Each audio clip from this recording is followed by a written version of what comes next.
అసెంబ్లీలోకి నేను అడుగుపెట్టినప్పుడు నేను కొత్తవాడిని. నా వెనకాల ఆల్రెడీ ఒకసారి ఎమ్మెల్యేగా చేసి రెండోసారి ఎమ్మెల్యేగా ఉన్న కిషన్ రెడ్డి గారు నా పక్క సీట్లో ఉండేవారు. ఇటు పక్క ఇంకొకరు జయప్రకాష్ నారాయణ, జయప్రకాష్ నారాయణ గారు ఆయన, ఇటు పక్క చంద్రబాబు నాయుడు గారు, మరో పక్కేమో వైఎస్ఆర్, అందరూ ఉండేవాళ్ళు. వీళ్ళందరూ మాట్లాడుతుంటే, వీళ్ళందరూ రాజకీయ ఉద్దండులు మాట్లాడుతుంటే అందరూ చూస్తుండేవాడిని.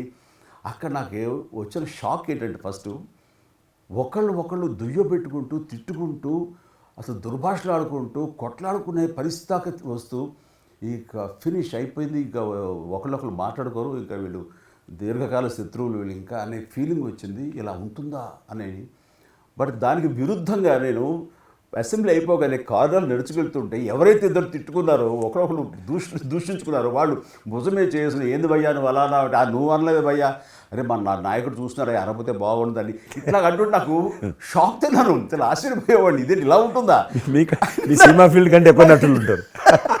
మీ సినిమా ఫీల్డ్ కంటే ఎక్కువ నటులు రాజకీయాల్లో ఉంటారేమో అలా అనిపిస్తుంది నాకు.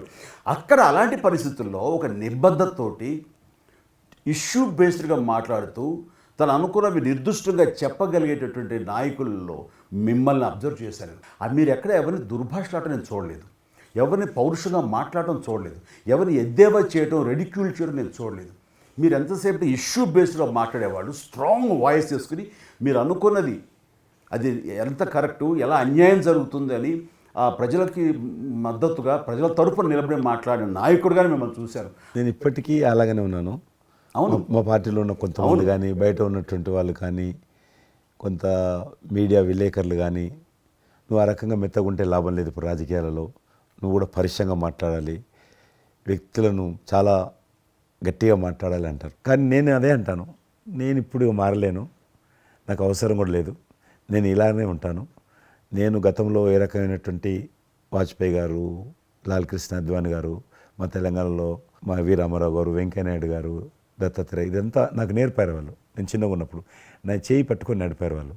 కాబట్టి నేను ఏ రోజు కూడా చిన్న పొరపాటు చేయకూడదనేటువంటి దాంట్లో ఉన్నాను.